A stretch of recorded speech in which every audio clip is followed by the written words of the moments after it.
Hello नमस्कार दोस्तों, मैं वाघ सिंह गुदारा। आप जुड़े हो तेजल एजुकेशन से। आज हम जो बात कर रहे हैं वो बात कर रहे हैं संज्ञा की कि संज्ञा क्या है, संज्ञा किसे कहते हैं। उसके बाद में अगर हम बात करें संज्ञा का शाब्दिक अर्थ, तो संज्ञा का शाब्दिक अर्थ होता है जैसे समधन ज्ञा, समधन ज्ञा। और संज्ञा का शाब्दिक अर्थ होता है वो होता है नाम। जैसे आप जो भी चीज़ को देख रहे हो, चाहे अप्रत्यक्ष रूप से देख रहे हैं चाहे प्रत्यक्ष रूप से देख रहे हैं, जो भी आपको दिखाई दे रहा है वो सारी क्या है, संज्ञा। उसके बाद में दोस्तों बात करें संज्ञा के प्रकार की और संज्ञा के परिभाषा की, तो वे शब्द जो किसी व्यक्ति, वस्तु, जाति तथा भाव का बोध कराते हैं उसे संज्ञा कहते हैं। उसे क्या कहते हैं? संज्ञा कहते हैं। जैसे संज्ञा के प्रकार की बात करें तो संज्ञा के मुख्य रूप से प्रकार होते हैं, वो कितने होते हैं? 3 प्रकार होते हैं। कितने प्रकार होते हैं? 3। अगर आपको पूछ लिया जाए कि संज्ञा के कितने प्रकार है तो 3 हैं। और कुल संज्ञा के जैसे जातिवाचक संज्ञा के 2 भेद होते हैं, द्रव्यवाचक और समूहवाचक, उनको मिला करके 5 होते हैं। लेकिन संज्ञा के भेद होते हैं वो कितने होते हैं? 3 ही होते हैं। इसके बाद में देखिए आगे, व्यक्तिवाचक संज्ञा, भाववाचक संज्ञा, जातिवाचक संज्ञा। फिर बात करते हैं कि व्यक्तिवाचक संज्ञा क्या है। तो व्यक्तिवाचक संज्ञा वे शब्द जो किसी व्यक्ति, विशेष, स्थान विशेष अथवा वस्तु विशेष का क्या करवाया जाता है? बोध करवाया जाता है, उसे व्यक्तिवाचक संज्ञा कहते हैं।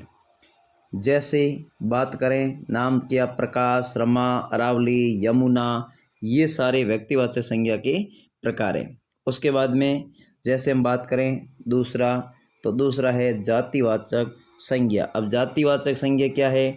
तो वे शब्द जो किसी प्राणी तथा वस्तु का बोध कराते हैं उसे जातिवाचक संज्ञा कहते हैं। जैसे पर्वत है या नगर है ना।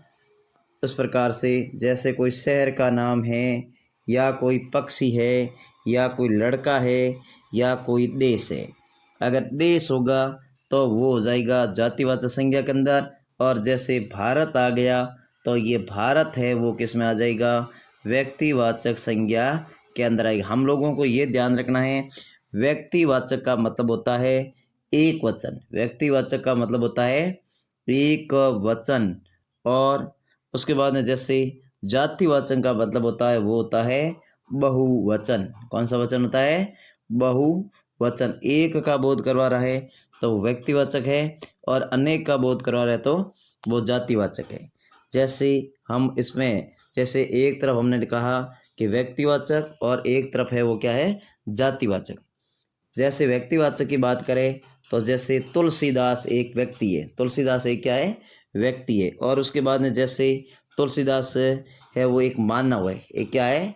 मानव है। या हम इसे क्या कह सकते हैं? कवि कह सकते हैं। क्या कह सकते हैं? कवि। तो कवि और मानव क्या है? ये अनेक है। अनेक है इसका मतलब जातिवाचक संज्ञा के अंदर आएगा, है ना। जैसे वे शब्द जो किसी प्राणी अथवा वस्तु का क्या करवाते हैं? बोध करवाते हैं, उसे क्या कहते हैं? जातिवाचक संज्ञा कहते हैं, है ना। उसके बाद में जैसे रामायण है, क्या है? रामायण। तो रामायण तो व्यक्तिवाचक है, रामायण एक है।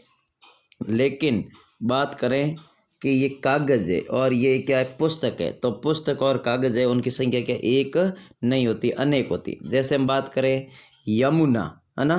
तो यमुना एक नदी है, वो क्या है? एक है। वो क्या है? एक है। और उसके बाद में जैसे यमुना, यमुना एक नदी है, नाला है, तो ये अनेक है ना। इस प्रकार से ध्यान रखना है। जैसे हम बात करें कि कार्तिक या दीपावली ये एक त्यौहार है, ये क्या है?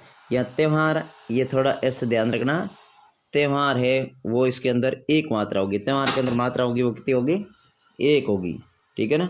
इस बात का भी ध्यान रखना है। उसके बाद में जैसे कंपनियां है ना, कंपनियों के नाम होंगे वो व्यक्तिवाचक के अंदर होंगे। और कंपनी है ना, या अगर कोई कंपनी है जैसे उषा कंपनी है वो व्यक्तिवाचक के अंदर आएगी, है ना। जैसे उषा ये कंपनी का नाम है। तो कंपनियां तो अनेक है, लेकिन जैसे कंपनी खुद है तो कंपनी जातिवाचक है, कंपनियां तो बहुत सारी है। इस बात का हम लोगों को क्या रखना है? ध्यान रखना है।